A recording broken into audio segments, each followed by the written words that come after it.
സാഹചര്യം വന്നാലും വരും. കാരണം ഈ ശരീരത്തിൻ്റെ ഉപബോധ മനസ്സിൽ ഒരുപാട് വൃത്തികേടുകളുണ്ട്. പാരമ്പര്യമായിട്ട് സമൂഹത്തിൽ നിന്ന് കിട്ടിയിട്ടുള്ള വൃത്തികേട് ഇപ്പോഴും എൻ്റെ ശരീരത്തിലുണ്ട്. ഒരു സംശയം വേണ്ട. അതിനെ വൃത്തിയാക്കുന്നതാണ് എൻ്റെ ഉത്തരവാദിത്തത്തിൽപ്പെട്ട ഒരു വലിയ കാര്യം.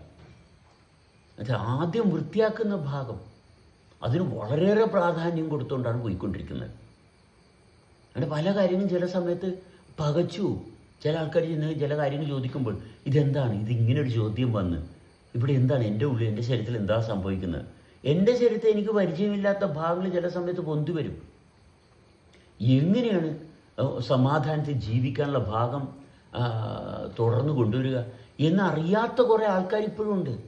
സഹകരിക്കുന്ന ആൾക്കാർ, ബോധപൂർവം സഹകരിക്കുന്ന ആൾക്കാരുടെ ഭാഗം വളരെ കുറച്ചാണ്. അതെ, 2-3-4 പേരേ ഉള്ളൂ. മനസ്സിലായോ? ബോധപൂർവം ഇതെങ്ങനെയാണ് ശരീരത്തിൻ്റെ പ്രവർത്തനം എന്ന് അറിയുന്ന കുറച്ച് പേരേ ഉള്ളൂ. അവിടെ എപ്പോഴും ചില സമയത്തൊക്കെ അവിടെ ഇവിടെയൊക്കെ ചില കെട്ടുപാടുകളും തടസ്സങ്ങളൊക്കെ ചില സമയത്ത് നേരിടേണ്ടി വന്നിട്ടുണ്ട്. കാരണം ഉപബോധ മനസ്സ് എന്ന് പറയുന്ന ഒരു കൃത്രിമമായിട്ടുള്ള ഒരു സംഭവം നമ്മളിൽ രൂപം കൊണ്ട്, ഒരു വൈറസ്, ഇതാണ് നമ്മളെ നിയന്ത്രിക്കുന്നത്. ഇതിനെയാണ് നമ്മൾ അഴിച്ച് കളയേണ്ടത്.